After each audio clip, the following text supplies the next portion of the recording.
என் அன்பு நேயர்களே வணக்கம். இன்றைய நாள் மிக சிறப்பான அற்புத நன்னாள். இன்றைய நாளிலே துவங்கப்படக்கூடிய நல்ல விஷயமெல்லாம் சிறப்பாக அனுகூலமாக இருக்கும். நன்மைகள் தேடி வரும்.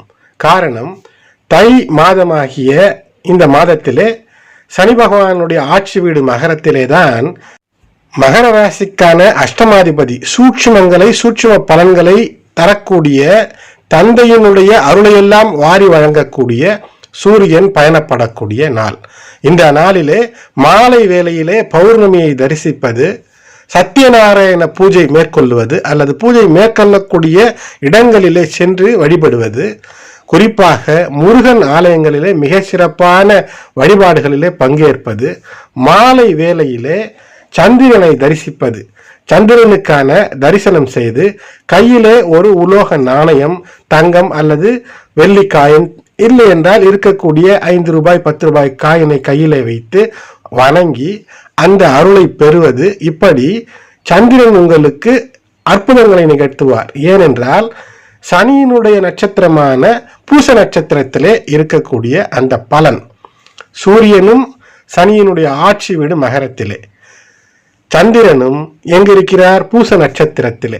தை மாதமாகிய மகரத்தில் சூரியன் சனியினுடைய வீட்டிலே இருக்க, நேர் எதிராக கடக மகர வீட்டுக்குரிய சனி பகவானுடைய பூச நட்சத்திரம், அங்கு சந்திரன்.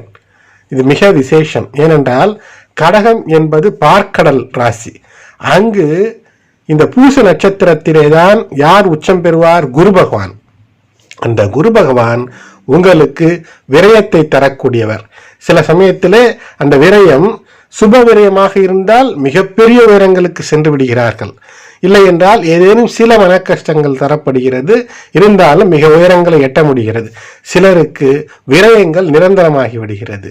முயற்சி ஸ்தானத்திற்கு 3ஆம் இடத்திற்கும் அதிபதியும் யார்? குரு பகவான். தேவகுரு இங்குதான் உச்சம் அடைவார். எங்கு? பூச நட்சத்திரத்திலே. அப்படி என்றால் மகர ராசிக்கு வாழ்க்கையிலே உயர்வை பெறுவதற்கு இந்த சந்திரனுடைய இந்த பூர்ண பௌர்ணமி, இந்த முழு பௌர்ணமி தரிசனம் மிக சிறந்தது.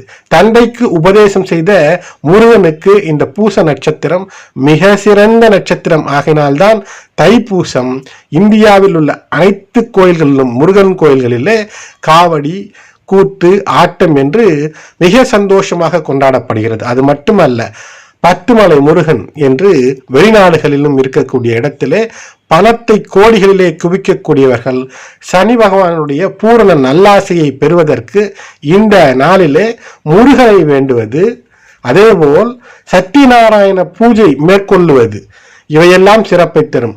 இதற்கு முழுமுதற் கடவுள் விநாயகனை வேண்டி உங்களுடைய வழிபாட்டை துவங்கும் போது இந்த நாளிலே பௌர்ணமி அன்று மாலை வேளையிலே அந்த பௌர்ணமி தரிசனத்தை செய்வதற்கு உலகத்திலே நீங்கள் எங்கிருந்தாலும் செய்ய முடியும் அல்லவா?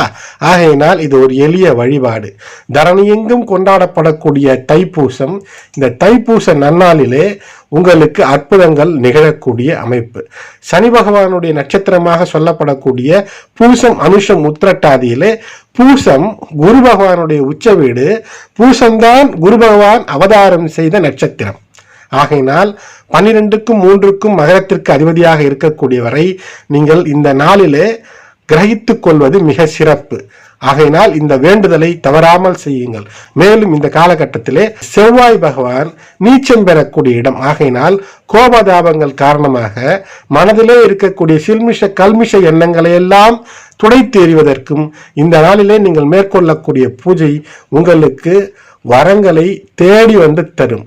சண்டை சச்சரவு, பழிவாங்கும் குணம் போன்ற எந்த விதமான கெட்ட குணம் இருந்தாலும் கூட, தானாக உருவாகி இருந்தாலும் கூட, மற்றவர் உங்களை அப்படி ஒரு நிலைக்கு தள்ளி இருந்தாலும் கூட, அவையெல்லாம் மாறாக அன்பாக, கருணையாக, இரக்கமாக, மற்றவர்களுக்கு உதவக்கூடிய குணமாக, உதவும் போது உங்களுக்கு பிரச்சனை வராத அளவிற்கு ஒரு நிலையாக தான தர்மம் தரக்கூடிய ஒரு அமைப்பு, தன்னலம் கருதாமை என்று மிகப்பெரிய உயரத்திற்கு உங்களை இழுத்துச் செல்லக்கூடிய என்று ஏன் சொல்கிறேன் என்றால், விதிவசத்திலே உங்களுக்கு நல்லதை தரக்கூடியது.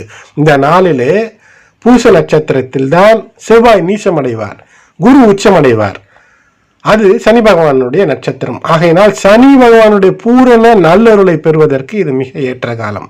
இப்போது சூரியன் வேறு முழு பலத்தையும் எங்கு தருகிறார்? சந்திரனுக்கு. இப்படிப்பட்ட அற்புத நாளிலே எதுவும் முடியவில்லை என்றால் மாலை வேளையிலே சந்திரனை பார்த்து கையெடுத்து கும்பிட்டு அருகிலே இருக்கக்கூடிய விநாயகர் கோயிலுக்கு சென்று வர முடிந்தால் செய்யுங்கள். இல்லை என்றால் இல்லத்திலேயே உள்ளத்திலேயே விநாயகனை வழிபட்டு இந்த மகர ராசிக்காரர்கள் இதை தவறவிடாதீர்கள்.